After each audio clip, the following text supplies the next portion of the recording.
Good. How does that look, Katie? You're looking great. Fantastic. Thank you, Katie. Thank you to the team for helping us put this together and for their patience yesterday with the technical difficulties. I'm very excited to be here today. Cover crops has been something that I personally have been working with, not necessarily in gardens so much to begin with, but with our operation, our livestock operation. We started several years ago utilizing cover crops in corn approximately 19 years ago. And we started very simply by utilizing winter rye in that particular case. Over time, we have added more and more diversity, utilizing things like turnips and such. So with that being said, it gave me the opportunity to explore things on a field size scale. And over time, with several of my smaller vegetable operations that I consult with, they, in their cases, really began looking at cover crops as a way in which to, first of all, control weeds and then look at other benefits that the cover crops can be utilized for. With that in mind, I'd like to start my presentation today.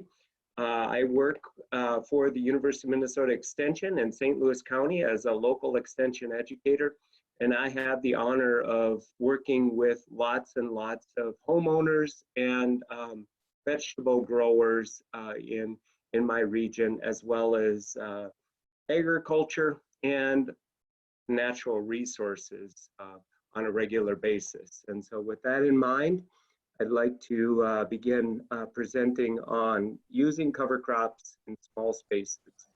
Do you want to do that quick poll question, Troy? Please do. All right, so we're going to put up another poll here to get an idea of if you guys have used cover crops in your gardens. And then if so, there's a couple of additional questions there. So feel free to fill that out real fast for us.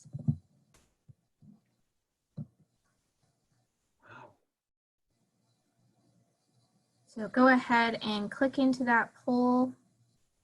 We'll get a good idea of the cover crop experience in our audience today. As that is happening, Katie, if we haven't started recording, would that be wise? We're already recording. We're good to go. Very good. Thank you. Yep.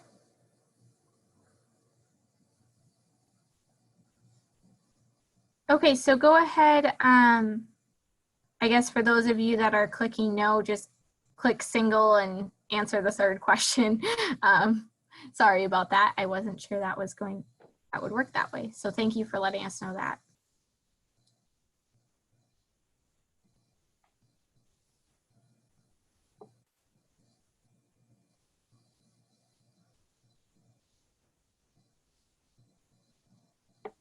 All right, so it's looking like well over 75% of you have not used cover crops in your gardens yet. So that is interesting for us to know here. So with that, I'm going to go ahead and end that poll. And Troy, let you continue on. So from my point of view, just as a way in which to kind of cover the components of that poll, one of the components that is very interesting to me is, in my particular case, water infiltration and absorption is probably the main reason why we utilize cover crops in our case. And yet in the poll, it was not indicated as a specific item that people utilize cover crops for. And why that is important is, from my point of view, cover crops really do give you a tremendous amount of benefits, and every individual tends to strategize in ways in which to utilize the cover crop as a way in which to improve their growing conditions. And so to begin with, I think it's really important to understand some of the principles of cover cropping. It is a buzz in relationship to the agriculture industry, and some of the components that we tend to really focus on when we utilize and promote cover crops. And these items are identical when it comes to utilizing them in your gardens and your beds. We talk about the aspects of soil armor. That armor is basically a shield that helps to protect the soil from rain and water, both as surface runoff as well as impact. It minimizes soil disturbance in that same manner. We think about the aspects of adding plant diversity from a disease control standpoint and rotation standpoint. By having these cover crops growing, we also have a continual living root in the soil to help hold that in place. And also finally, the aspect of livestock integration. Now that last item may be something you may want to avoid from the standpoint of all of the deer pressure that covers can actually increase predation from deer and rabbits and insects. And so thinking about that, that might be a way in which to strategically think about ways in which to eliminate livestock as compared to in the agriculture realm. We're interested in increasing that, but realize that these covers do encourage wildlife to come in. So something to think about. Very good. One of the main things that I also think about covers for is it gives us a way in which to help in controlling weeds. This is especially true if there's a way in which you can strategically integrate them in your cropping system. I think about this in relationship to early seeded crops versus late seeded crops. If you're seeding warm seasons, maybe like tomatoes, for example, maybe you can plant an early planting of oats and utilize that to grow up a nice carbon mat and lay that down. And by doing that, it in essence mulches that area. And if you can plant green through that, it is extremely helpful to create that mat and eliminate the sunlight to hit those little weed seeds and get them to germinate. I also think about planting very thick.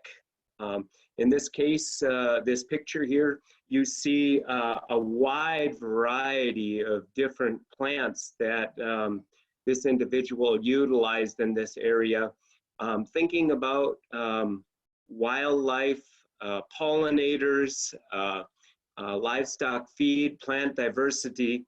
But as you look down into that, there are very few weeds. And in this area, it was actually a livestock feedlot. And generally speaking, that would be basically all weeds growing there instead of a nice stand of diverse covers like it is in this particular case. The other thing that I really like about covers is that if you are strategic in doing that, you can find a mixture that if it grows up with a lot of weed pressure in it, you can mow it off, basically resetting all of those plants, incorporating that carbon or those plants into the soil and actually take advantage of a regrowth of that crop until you're ready to terminate that crop in some manner. I also think about the aspects of water management benefits, specifically water infiltration. You can see this soil pit with the stained water and how that stained water infiltrated down through that soil profile, following the root channels. And by doing that, it gets deeper into that soil profile much quicker. This is especially true in soils that are clay or silt, where that soil can be very tight, not allowing the water to go in. And in essence, much of the water is lost off the surface as that water is no longer able to get into the soil. If that rain comes down very quickly, it runs off and we don't get to benefit from that moisture. with certain crops with a very deep taproot, like buckwheat, for example, or radishes, oilseed radishes, tillage radishes, turnips, all of those have a taproot that will actually penetrate down through that plow pan. Also, as a better description for some of you, maybe where you would typically till that soil to a specific depth, and below that depth, the compaction that occurs due to the rototilling actually creates a very dense layer where the roots have a tough time going down through. By utilizing things like those oilseed radishes and turnips or buckwheat, it'll pound its way down through there and actually open up a much deeper profile for plants to grow in. Along the same lines, we have less moisture loss because of the amount of cover that stays on that surface, basically shading it from evaporative losses as that heats up during warm summer days. Soil improvement benefits are quite substantial. We talked earlier this week about the aspects of organic matter kind of being the sponge of nutrients. It pulls in and holds the moisture that we have either through rain or irrigation. And so from my standpoint, organic matter is really one of the components that I watch very closely on my garden and fields as an indicator of how well I am doing, and strategic use of these covers can really help in that perspective. We can also capture nutrients that are in the soil profile with covers by having those covers grow up and actually take nitrogen, for example, that is in a loose form or a plant available form, grow vegetation, and once that has grown, if you cut it, mow it, or incorporate it back into that soil profile, you've in essence tied that nitrogen to a carbon molecule, and then the microorganisms in the soil have to break that apart, and that is a form of what I consider a sustained release. Also, Adam presented earlier last week or this week in relationship to the nitrogen cycle. During that presentation, he talked about as the temperature goes up, the organisms in the soil act more aggressively and reproduce and are at levels above 50 degrees in that conversion process or increasing that conversion process. And as that temperature goes up, the release of nitrogen goes up, as does the plant growth go up. And so therefore, providing organic form of nitrogen is very, very valuable in things like raised bed production, as well as in situations with container gardening, where we need continued release of that nutrient because the amount of area that the root system is drawing from isn't as large. In the case of this picture, we see crimson clover, a beautiful stand of crimson clover, great for pollinator habitat a little bit later on. But that crimson clover is a legume, and legumes have a symbiotic relationship with organisms or nodules and bacteria on their roots to actually take nitrogen from the air and in essence create nitrogen for that plant to grow. In this particular example, I'd like to point out how many of the plant stems are clipped off. This suggests a tremendous amount of predation due to deer. And so it's important to think about this as you are utilizing covers and how they may attract wildlife into your plot. In this case, it's a single planting of just straight crimson clover. And then Other cases, like the previous slide where we saw quite a bit of crop diversity, there's some benefit from that perspective to increasing the types of root systems that we have in that case. In addition to that, you can see the density of this is very thick, and so we're going to have very little soil loss or erosion from this area. And in essence, keeping the soil that you have built in your gardens within that area instead of it running away.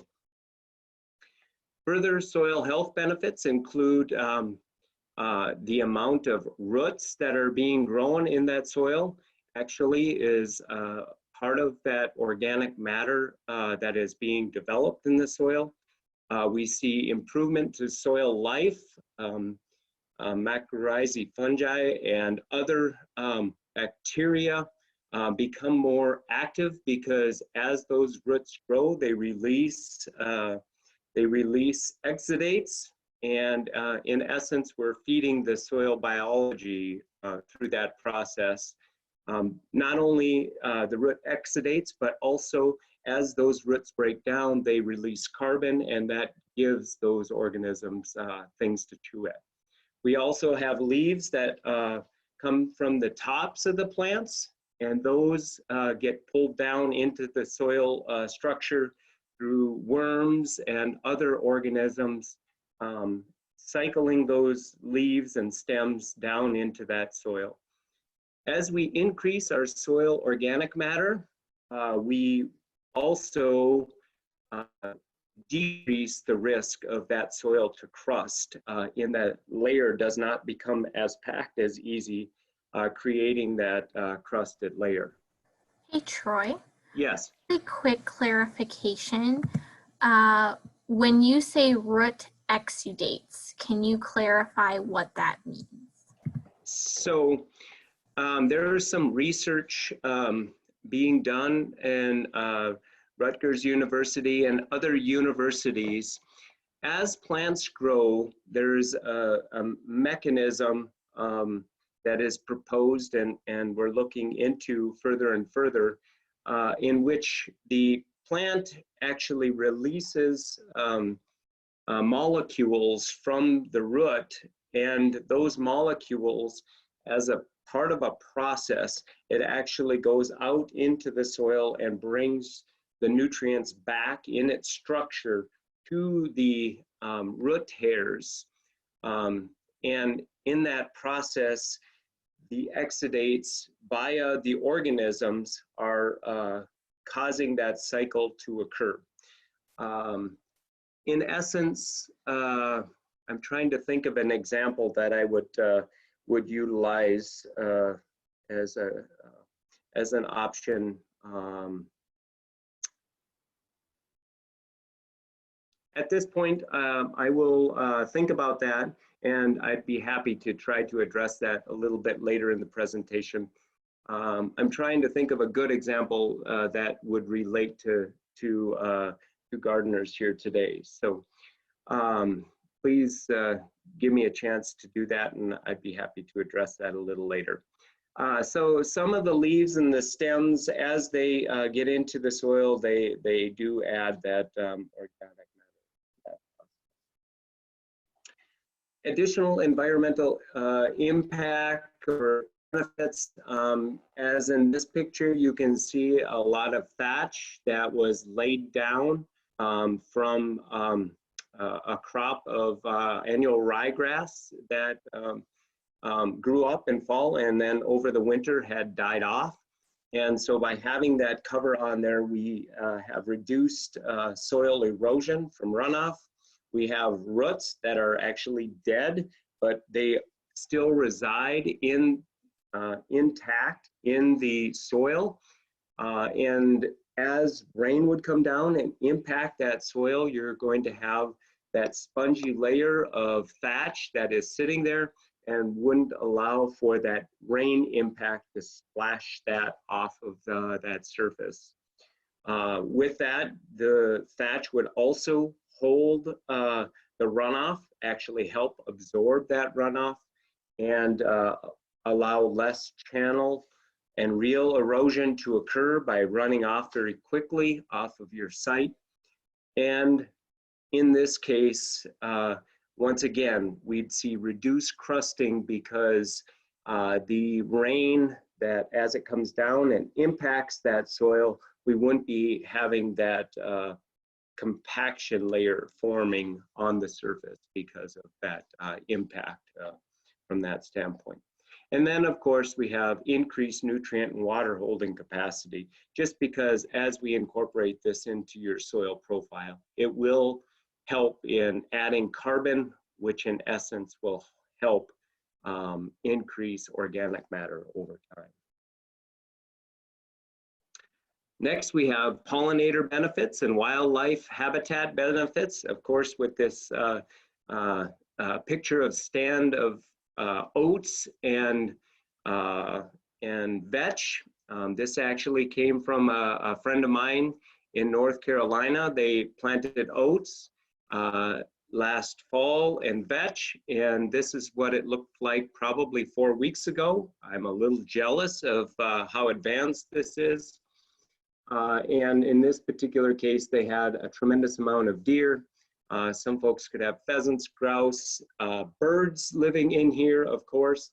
And then we get into the pollinators and creating habitat that Shane and Claire talked about yesterday in relationship to things like bees, butterflies, moths, insects.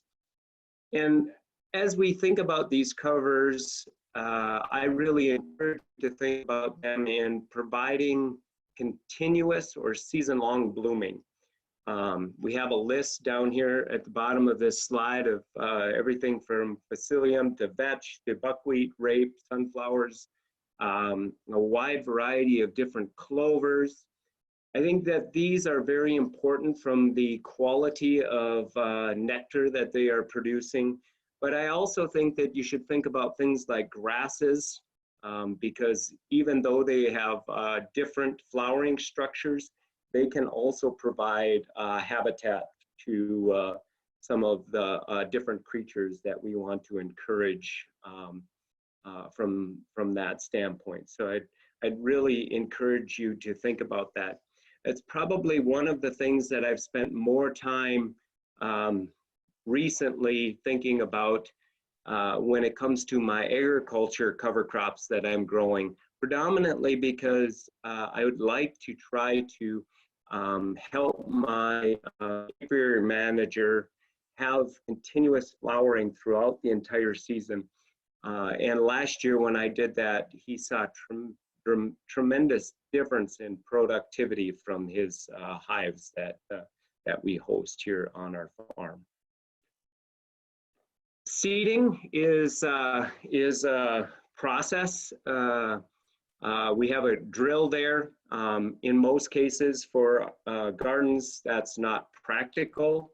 It is absolutely the best way to get good soil to seed contact, getting it correctly placed at the right depth. But in reality, utilizing more of this hand seeder can be quite helpful in relationship to that. And oftentimes what my recommendation is utilizing a process where we divide our gardens into portions. So if you have a fairly small garden, I'd recommend dividing it in half and then placing the amount of seed in the bucket for half of the garden in 2 different buckets, and then spreading that by hand, because we really don't utilize a tremendous amount of seed when we're doing covers. And it's very easy to over apply the seed if we are not careful in relationship to that.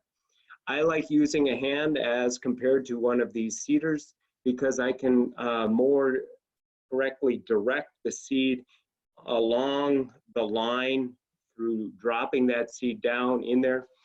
And another thing that I tend to do is mix it with some fertilizer, so it's a way in which to extend that seed, realizing that when you mix it, you shouldn't allow that seed to be in contact with that fertilizer for more than about an hour before you get it seeded down.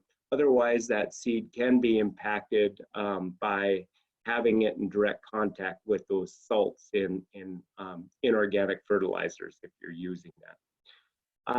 As you're doing this, consider how deep you're planting it. Most of these seeds will work at approximately a quarter to a half inch, especially our small seeded plants. And then dragging that in and then using a packer of some sort. A roller packer works really nicely. But as one of my colleagues once told me, the best option is about a quarter to a half an inch of light rain or irrigation as a way in which to get that seed in direct contact with soil and get that process started. Another thing that is becoming more common, especially in the fruit production arena, things like raspberries and strawberries and blueberries, is a process of alley cropping, where you put plants, cover crops in an alley in between the plants to help avoid erosion and weed pressure. I noticed in the question and answers earlier that someone was interested in a species. One of the best species that will take foot traffic and also is a nitrogen fixer is white clover or Dutch clover. And generally it's not overly aggressive even as a perennial in that you are able to keep it under control and it doesn't spread to the point of causing you troubles in relationship to that. Generally, we want to keep them fairly low growing so that they don't shade your productive plants in your garden. You can mow them. If you desire, you can spray them out and use alternative process, meaning you can plant in one alley one year and cover in the other, and then the opposite year switch those up so that that cover is actually accumulating and generating nutrients in that swath that your plants will actually thrive the following year. And it's a great way in which to incorporate covers and not impact your overall productivity of your space, your garden space. Another component of this is a process called planting green, where you can actually go in and plant your plants into that standing material. But generally speaking, we have to be very strategic in that you'd have to utilize either a herbicide or a process of crimping, and I'll have some photos of that here very shortly. Some of the considerations I go through when helping design cover crop mixtures for people, I think about what season I'm going to be planting these covers in. Is it going to be a spring, a summer, a fall, or a late fall planting? That's really critical in that certain plants prefer to grow in hot temperatures, so it doesn't make good sense to plant them later on when it's cooler, or in spring when it's cooler.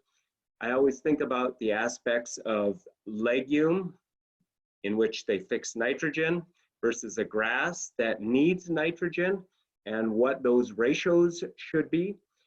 I consider the root type, meaning if we are trying to look at compaction as an issue, or a plow pan as described earlier, I'd like to get a plant that has a deep taproot that will go down and pound through that, that dense layer and open up that soil profile more for the roots of the beneficial or your production plants. I really like sunflowers. They're beautiful to grow and they work great in my cover crop mixtures. From the standpoint that they're a very fibrous root system that really creates a dense ball. And I utilize them regularly in my farm fields as one of the components during warm seasons. But if I was to plant those in fall, it would be very foolish in that the plant would not get much of an opportunity to really grow. And so I tend not to include those in my fall mixtures. In the aspects of raised beds, one of the components that I think about is that the depth of your soil may not be that deep. And so we sometimes can run into problems with things like some of your turnips, for example, radishes, where they all go down into your actual soil. And if you don't want that to occur, consider that. Sometimes those raised beds also dry out faster. And so you need to have things that can take drier conditions, droughtier conditions. And the other thing that I've thought about in regards to raised beds is if you want to grow a perennial of type, we may end up having those freeze out easier than in in-ground sort of cover crop growing conditions, just because they're elevated above the ground, and that cold will get in and impact that bed more thoroughly if we have very little snow cover. Annuals and perennials, of course, if you anticipate that area to be utilized, it's great to have winter tilled annuals. You don't have to deal with them in spring in some cases, but in other cases, if you're not going to be planting things until later, like squash or pumpkins, tomatoes, maybe you want a perennial or a winter biennial where that plant will come back up in spring. And if it gets mature enough and you break off the growing tip, then you can utilize that as your mat or thatch in that particular case, which works out really, really well. So you need to think about these things very strategically in relationship to that. And then consider the aspects of the C to N ratio, or carbon to nitrogen ratio, as Bob talked about the other day in regards to composting. And then something that if you're going to be using a seeder of sorts, seed size is critical, because otherwise you can get sorting of the seed as you're planting it, especially if you use a mechanical plant. Once again, some of the C to N ratios, it's important to think about the ideal ratio of 24 to 1, 24 or 30 to 1, something like that. You can see the cover crops, as you look at the legumes, their carbon ratio is much lower to nitrogen. And so adding in things like grasses or stovers, other things like that, legume hay, grass hay, can help get that ratio right. What you'll see if you utilize something with a very high nitrogen content as compared to carbon is that those materials will break down much, much quicker, and it won't provide you all of the benefits that we talked about earlier during this presentation. And so that's part of the refining process that I encourage you to do. As a gardener myself, yourselves, I'm sure that, well, at least in my case, I don't get everything right the first time. And that's really the benefit of growing things from year to year. We can experiment and refine, and this would be one of the components to take into consideration. And part of the reason why some of the complex mixes really do make a lot of sense from that standpoint. Some of the mixtures that or items that I like to include in my early spring mixes would include things like oats, peas, radishes, turnips, crimson clover, and annual clover, and buckwheat. Oftentimes, if the soil conditions are adequate, I also throw things like vetch or sunflowers into that mixture. In this photo, you can see that is the back of a pickup as we're trying to plant our complex cover crop mix. In that tub, we mix up the seeds before we dump them into the drill. But it's really a way in which we can capitalize on some seeds, and you can even include some of your own vegetable seeds in there from previous years if you're concerned about germination and that sort of stuff. Just about any seed can work as long as it's not your weed seeds. Summer mixes, more the sunflower, millet, turnips, soybeans, buckwheat, sorghum sudan grass, vetches, and you can see in this photo a nice big oilseed radish. That particular radish probably was in the neighborhood of 12 to 14 inches long, and it is sticking above the ground, probably 5 or 6 inches, but then the rest of that root is down deep into the soil. With that in mind, it breaks down very quickly just because the carbon to nitrogen ratio is fairly high nitrogen and low in carbon, and it's very high in moisture. As you can see, it's growing very lush. Some of the fall mixtures would be things like oats, turnips, Austrian peas, kale. There are some things like Winfred that are kale crosses that work nicely. And in many cases, if we can get them growing, we can see very extended growing seasons, even into mid to late October in northeastern Minnesota.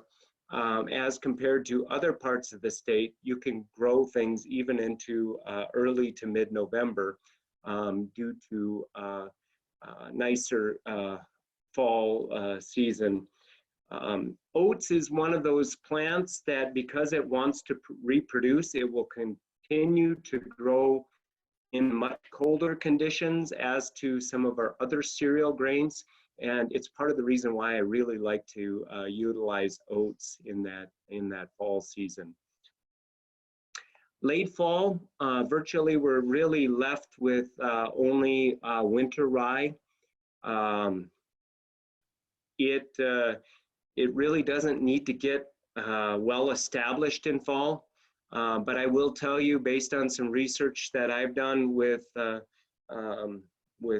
crops, even 3 days at the optimum time can make a huge difference. So once you get your crop or your vegetable crop out of the field, you can quickly incorporate that into the soil and get that growing quite readily.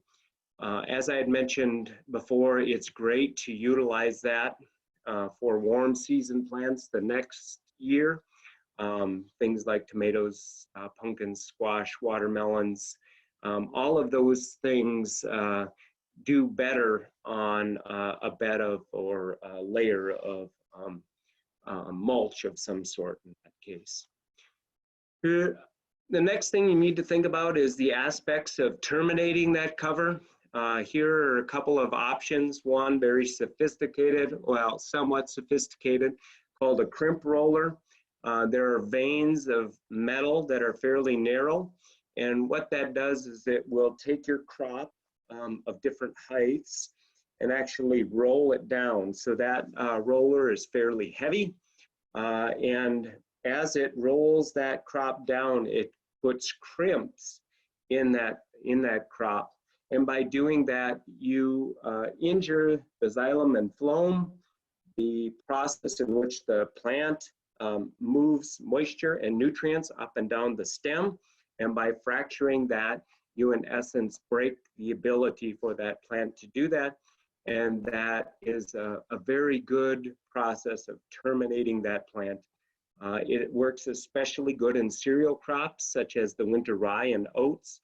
In some of our other species, it may not work quite as well. And so it's important to consider how you're going to terminate those crops before you even plant them. This other board with a couple of vanes on it was a simple homemade project that I worked with one of my growers on. He put that together as a way in which to basically pull it along, and he would step on it after he moved it so many inches to continue to put those creases in the plant. And for a fairly small area or a small garden, it's a really good alternative to doing the big crimp roller and significantly less expensive from that standpoint. We can also go ahead and cut it or mow it and utilize that as a termination option. Doesn't always work. It depends on what plants you're working with, but that is an option. Of course, cutting and mowing and then tilling sometimes is necessary based on some of these plants being tall enough that they'll wrap on the tines of the tiller and can make it difficult from that standpoint.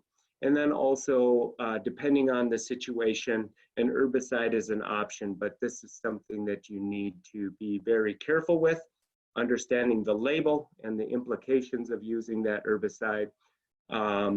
In some cases, it can work, but you need to be aware of that process, and you can contact your local extension office for information in relationship to that and all of these things from that perspective. So with that, thank you for your attention. This is a nice picture, a very wide assortment of different seeds that we were planting at one point into one of our covers. And I really appreciate your attention and hope I can answer some questions this afternoon. All right, great job, Troy. We have a few questions that have come in.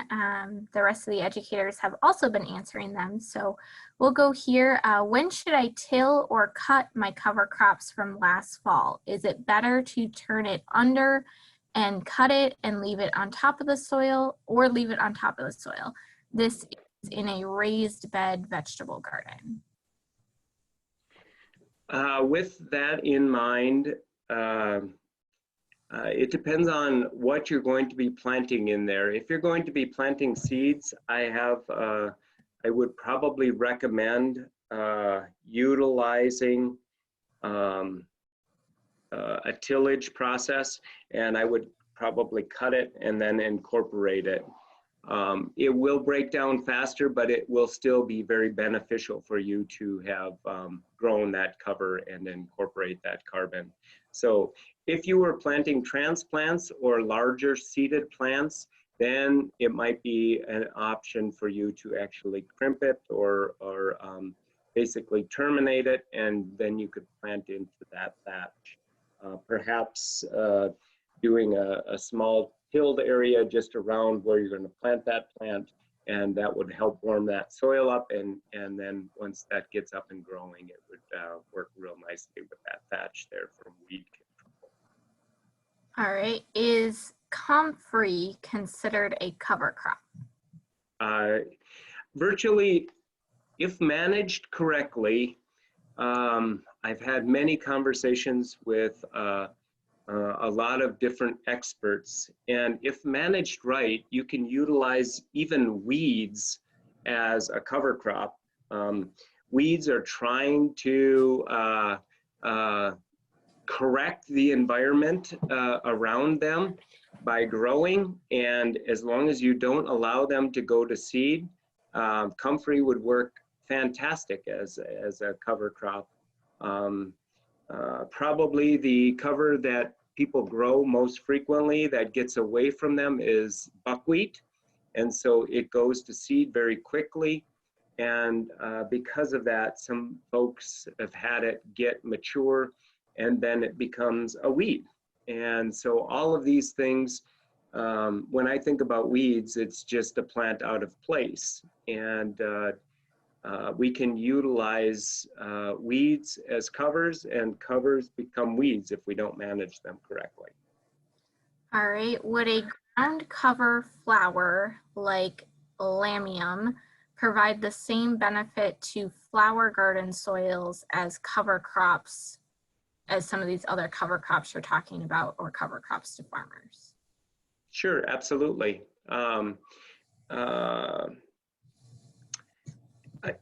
When analyzing a plant for its value as a cover crop, I try to consider all of the components: the soil health benefit, the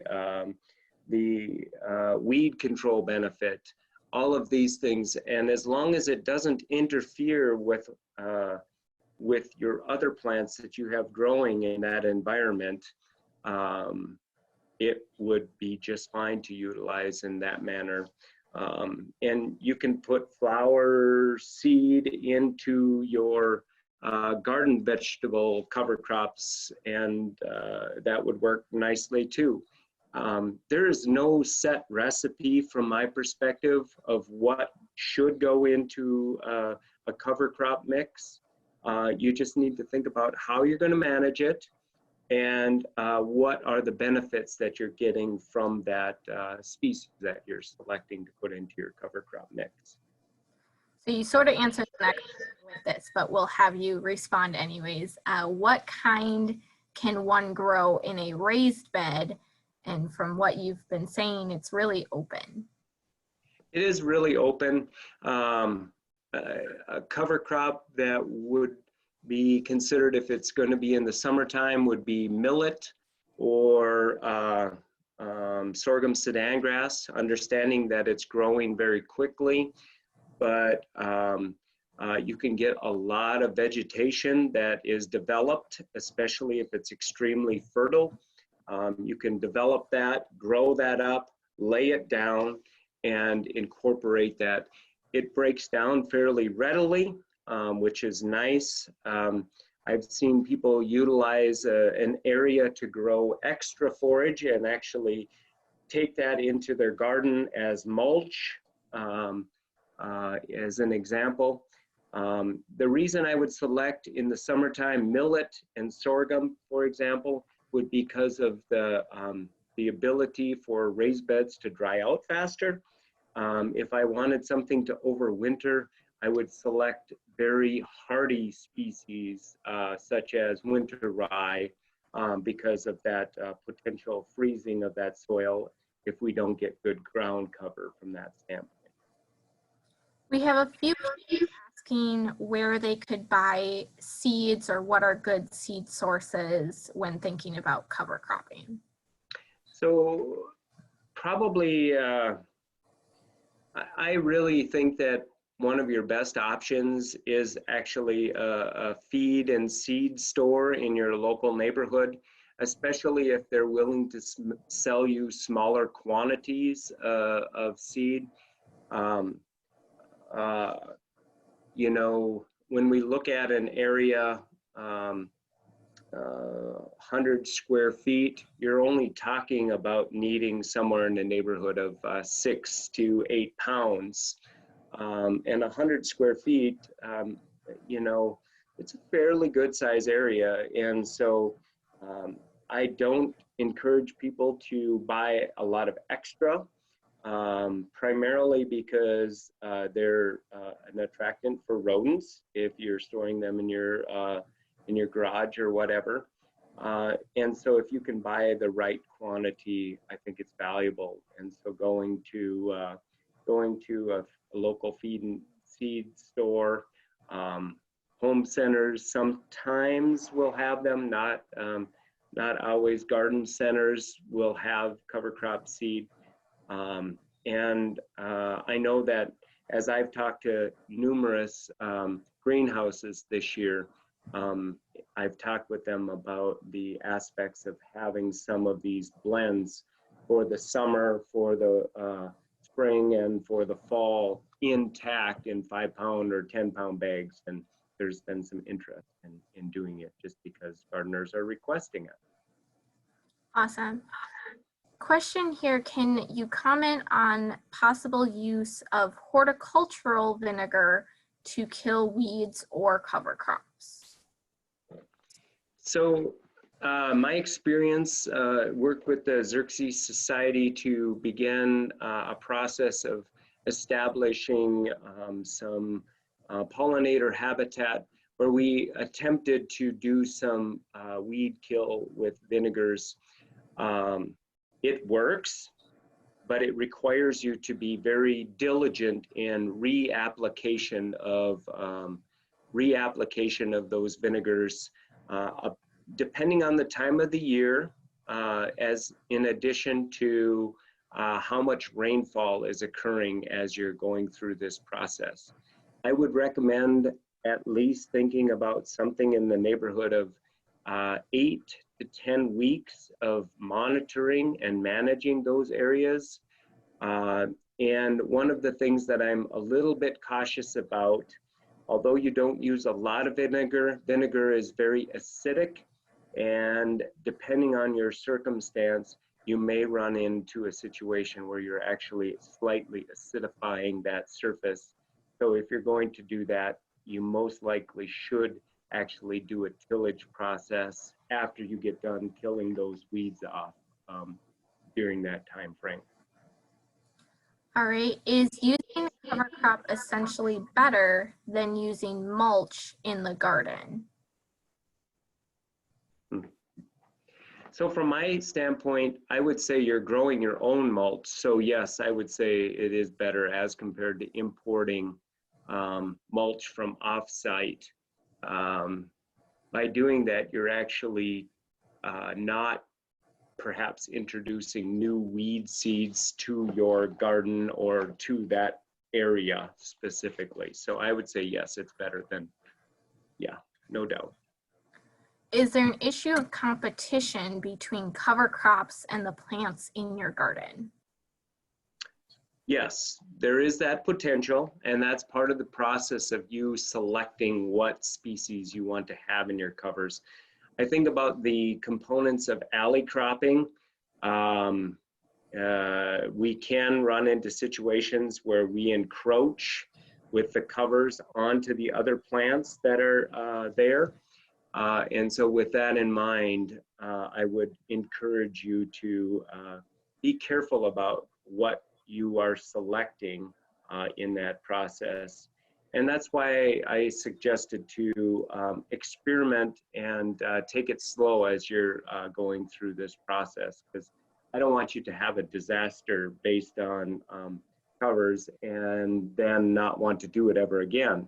I want you to try it, see what works for you, and figure out the management strategies of these covers to be successful, short and long term.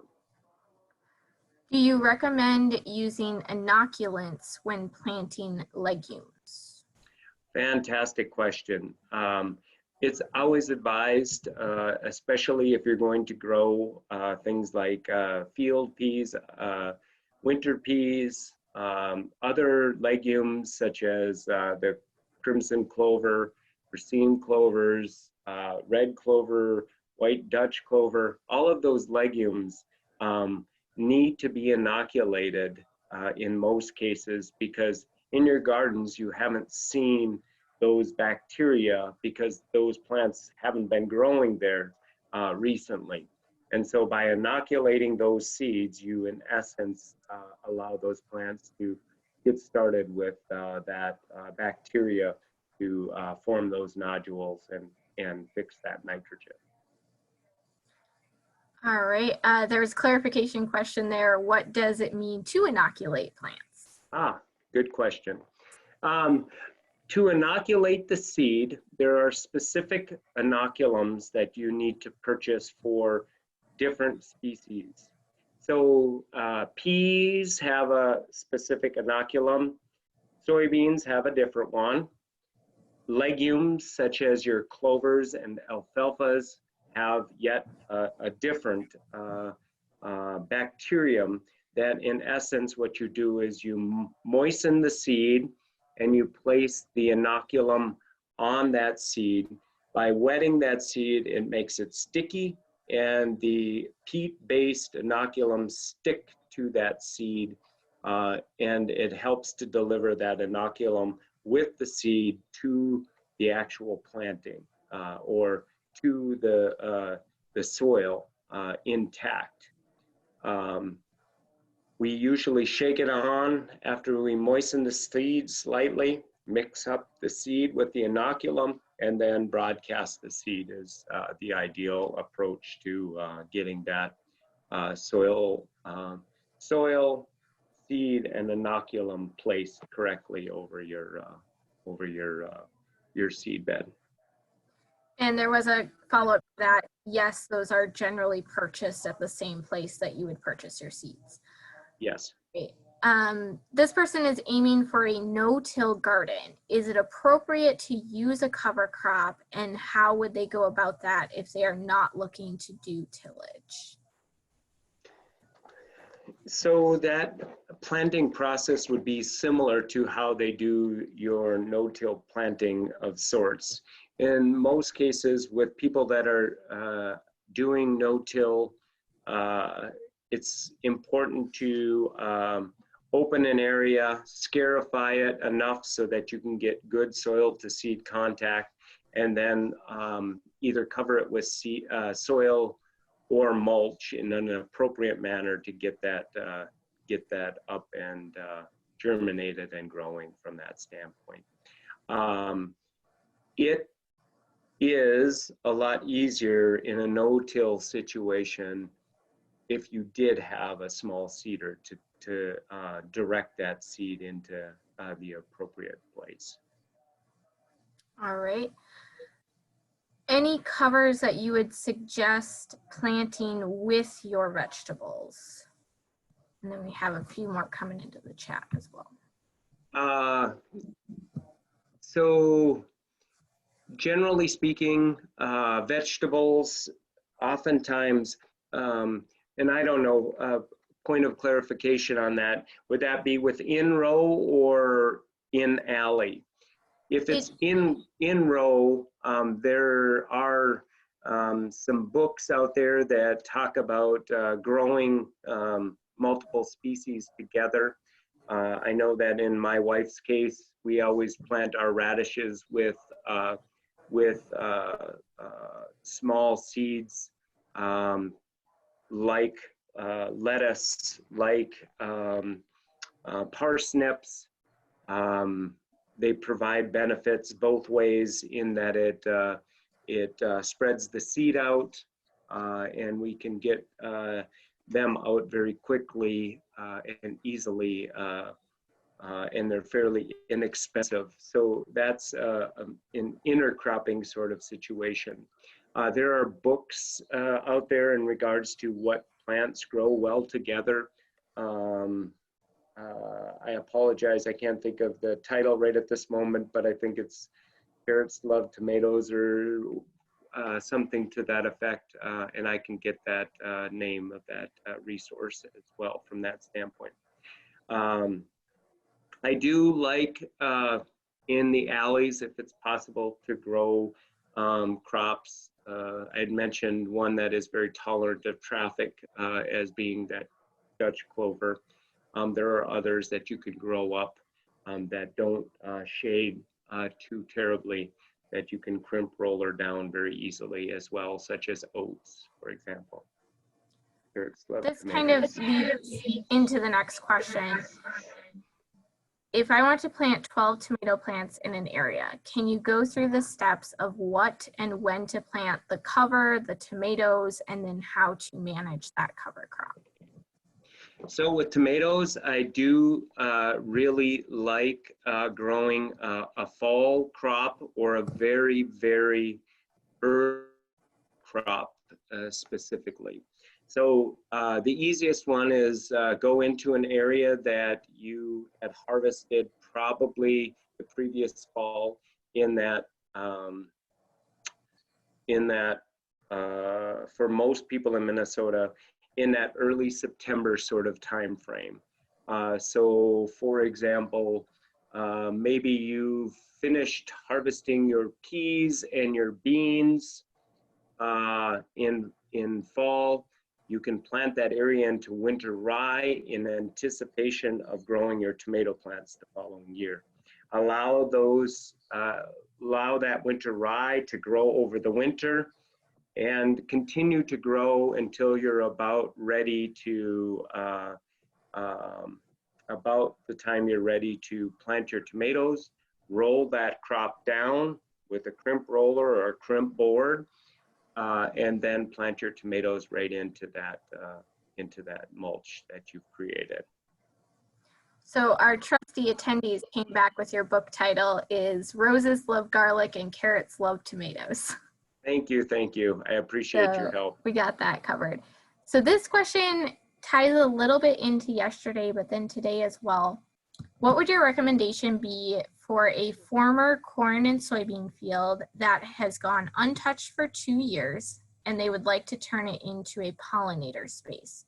Would you cultivate it many times and then plant the pollinator lawn, or start with another type of cover crop first?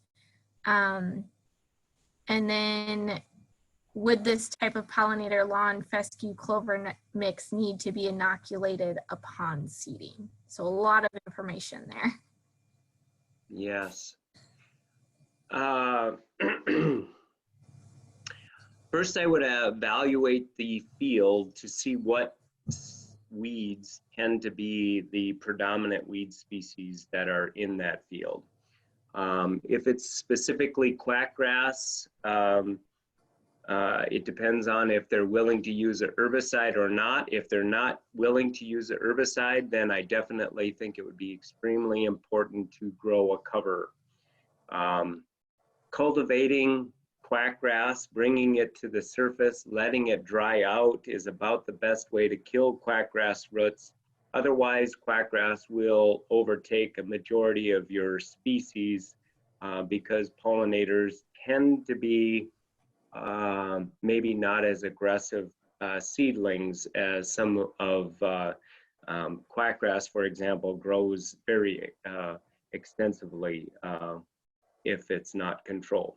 So planting a season-long cover, maybe even multiple covers in one season. So a spring planting and a summer planting where you incorporate that and actually cultivate it probably would be your best bet. And then in doing that, you would prepare your seed bed for better soil to seed placement the following year, because you won't have those large root clods that are currently in that field as such. The inoculation part, there was an inoculation part? Yes, so would you inoculate a, sorry, covering it up here, fescue clover mix upon seeding? Yes, the clover should have that inoculum placed on it as you're seeding that. Sorry about that. Okay, so, and I just want to talk a little bit about that as well. So in a lot of the pollinator classes that we've been doing recently, although they generally try to stay away from some of those herbicides and things, it is important to remember that sometimes taking that step of using an herbicide for a longer term better result is your better option. So just keeping that in mind for what you go through. The next question here is, what kind of mix of covers would you recommend for clay soil? Clay is one of those where we really want to increase the water infiltration and drainage process. And so utilizing a taproot type of plant such as buckwheat, oilseed radish, turnips, all of those are really extremely valuable to have in your mixture, and getting them growing early is valuable. So growing an early spring mix such as oats, turnips, buckwheat is extremely helpful to get that soil the ability to take in the water and at the same time fracture that soil deeper so that the water does infiltrate better. And by adding organic matter to it, it'll make it lighter and fluffier, and you don't have as much trouble with crusting on that heavy clay soil. How late can I plant an early spring mix? Most parts of the state up to about mid-June. The far reaches, maybe you should be the 1st of June. Yep. Dandelions have a deep taproot. Is that a good cover crop for clay? Yes. Yep. Very good.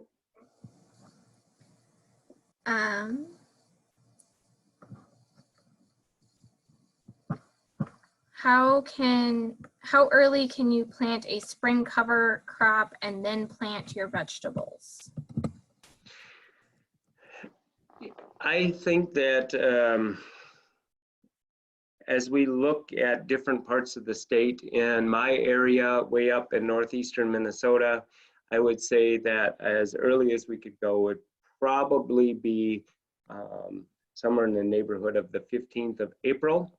On the other hand, you know, on the southern border of Minnesota, we probably could go even the last week of March, first week of April as earliest time frame.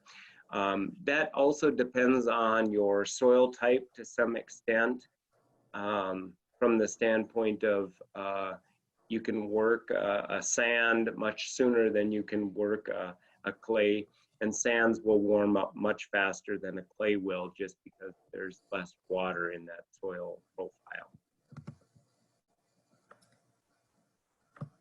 Okay, so I think we are getting to the end here, unless anyone has any more questions, what they are looking for. Here we go. Any recommendations for covers to remediate shady areas? So we've had a couple of questions about that. So covers in a shaded location, that's good for soil, but will do well in shade. Probably one of our most shade tolerant plants is the Dutch clover, white clover. Some of your grasses will also do better. Your fescues will work in shaded areas. Some of your annual ryegrass work well in those areas. I've seen turnips do pretty well under shade trees as well. So those would be some of the ones that I would consider as options. Generally speaking, most of your large flowering plants don't do well in shaded areas. Katie, I have one that I did answer with more of an insect lens, but I'd be interested in hearing Troy's response from more of a plant, you know, perspective. So just, there was someone who was wondering if they could grow mint to help reduce weeds or use it as a companion plant. And I had mentioned that it is great for attracting bees and other pollinator insects, peppermint, spearmint, bee balm, other things in the mint family. But Troy, what about its ability to help with reducing weed pressure? Do you have any thoughts? If growing thick enough, I think it can be utilized in that manner. I'm a little bit concerned about it becoming a weed, but I'm concerned about that in all cases. I'm a little bit, most of our gardening issues start with weed-related issues. And so if we are growing plants that can become weeds easily, I think that we need to be aware of that and be very cautious in our approach. Mint in particular would be one that I would be very cautious about. I would try it in a small area, isolate it, see what it's like, see how you can control it, and then determine from there if you can utilize it on a broader scale without it getting out of control. I'd be interested in if any of the other panelists have enough experience with mint. I don't grow much mint other than in our flower bed. That's it. Yeah, it does spread, but I know this particular attendee said that they really liked mint, so that wasn't much of a concern for them. But making sure, part of our concern when it comes to control is also that it starts out competing your other things. So when we're looking at it from that standpoint, making sure that you're understanding what it could potentially do and being okay with managing that. For a cover crop planted in a small garden, can you just scythe the plants and then leave the roots in the ground, or potentially leave that cover on top? Absolutely. That's a great approach. If you can work with that, thatch on the surface, that is a fantastic option. We have to remember, and why I mentioned both the roots and the vegetation, both of those are contributing carbon to the cycling process. And that is why we want to be sure to leave both the root behind as well as the top material as well. Yeah, and to kind of build on that, Troy, last season we had a Sudan grass that we planted in a small area, and we did use a scythe to cut it a few times, and then we cut it close enough to the fall so that when the winter did come, we felt confident that the plant would be winter killed. But we still had a really nice thatch that you can mow after you cut it, or just to make it that fine, the fine bed for the next year. And we had a lot of success with that. All right. Excellent, Shane. Is looking for plugs for Dutch clover, white clover, thyme. They can find a lot of seeds, but no plugs. Is that something that we normally find or know of a good source? Usually I only see that stuff in seeds, but. That is correct, Katie. It's only in seeds. Most of your stores that sell both lawn seed as well as agriculture seed will have that. Beware that some of these covers are marketed under fancy names. In most cases, they are the same seeds as you would purchase at any of the local feed stores. They're just they just rebrand them and sell them as different products. Yeah, and when it comes to plugs, most of the time we see those when we're thinking of our slower growing wildflower natives that might take a good 5 to 7 years to really establish. So that's more of the time when we see plugs, more so than a clover, which is going to grow pretty quickly. Last one that's in here at the moment is, could wood sorrel work as a cover or companion in a garden? I have never seen it utilized, but I don't know if any of the rest of the panelists have had experience with that. I have not. Shane? I haven't either. No, I have not. Okay, so Sorry. I guess you could try it, but we don't have experience or data on there to figure that out. So as of right now, that is all of the questions that we have right now. Thank you all for joining us today. We really appreciate you being here throughout the entire webinar series. All of these recordings will be shared on Friday, and I'm going to go